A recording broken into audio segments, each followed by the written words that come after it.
Wouldn't it be great if you knew what crop prices and crop yields would be 10 years into the future before you bought a piece of land?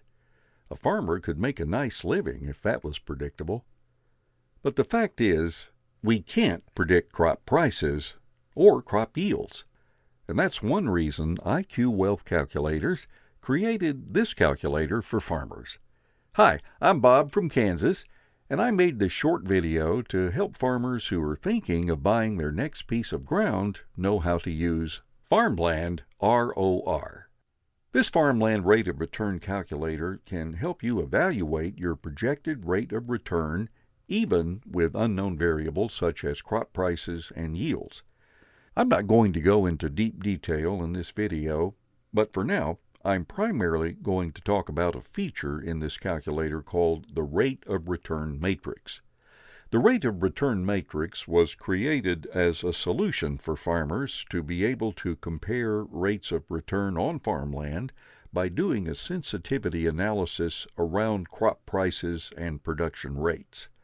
A sensitivity analysis is an exercise where select variables are adjusted higher and or lower to measure and calculate what-if situations. In this case, crop prices and yields are those variables. So how does it work?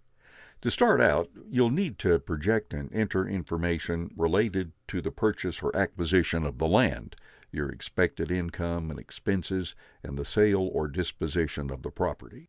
Just use the arrows on the side of the page to slide right or left to each section. As you begin entering in your information, here's a useful tip. If you don't know what a field means or what it is asking for, you can hover over the tooltips for more info. You can also hover over the big numbers and even some of the rows in the table in order to learn definitions or gain a better understanding. Now, back to the main point. If you notice, as you scroll left to right on the input fields, you can see that the second group of fields is for income. Included in income is, of course, your crop prices and your crop production or yield. Notice that these aren't input fields, but rather they are input schedules. Here is where you'll enter or project your crop prices over the next 30 years. Sounds impossible, right? Well, don't worry. This calculator makes it easy. When you click the price schedule, you'll notice that it asks you for 4 key pieces of information. It asks for a low price, a mid price, and a high price. By entering a low, mid, and high price, it allows you to calculate the rate of return for your worst case, your best case, and your base or expected case for crop prices. And it also asks you to enter an inflation rate or a rate at which you expect crop prices to increase each year.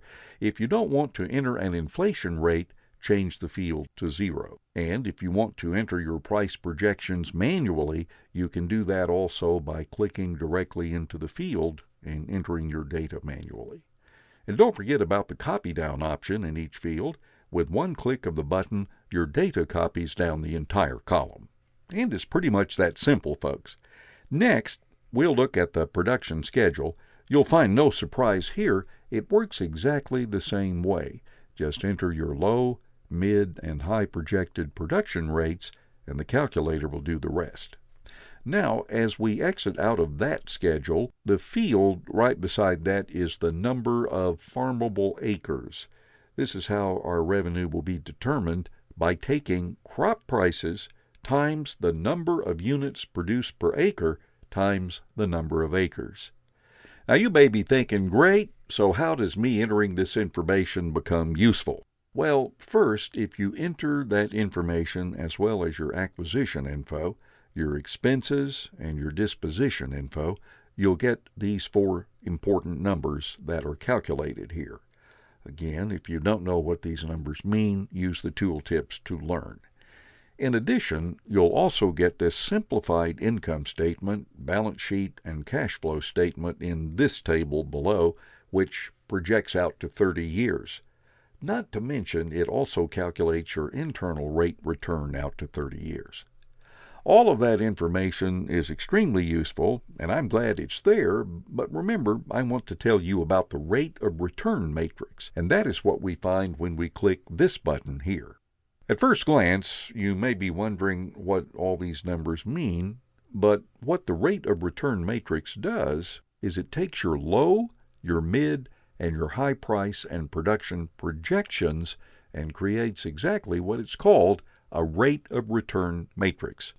This allows you to see the rate of return, or technically speaking, the internal rate of return, or IRR for short. And it lets you see this for each of the crop price and production combinations. For example, if you had a low price and a low production year, this is your IRR for that year and that factor combination. What this allows you, the farmer, to know is if I never have a good crop production or good crop price year, this is what my rate of return will be. And it projects it as far as, yep, that's right, 30 years. You can look at it the other way too and say, if I never had a bad year, this is the rate of return I would expect. And then, of course, you can always see the rate of return somewhere in the middle. Guys, this is a powerful and time-saving tool for farmers. You need to use this when thinking of and evaluating your next land purchase. Granted, projections and unknowns are always going to be a part of farming. The weather is always going to be unpredictable, but this calculator can help you take some of the guesswork out of buying land. I use it every time I purchase farmland, and I recommend you do too. To use the calculator, be sure to visit the link found in the description below this video. It's 100% free to use.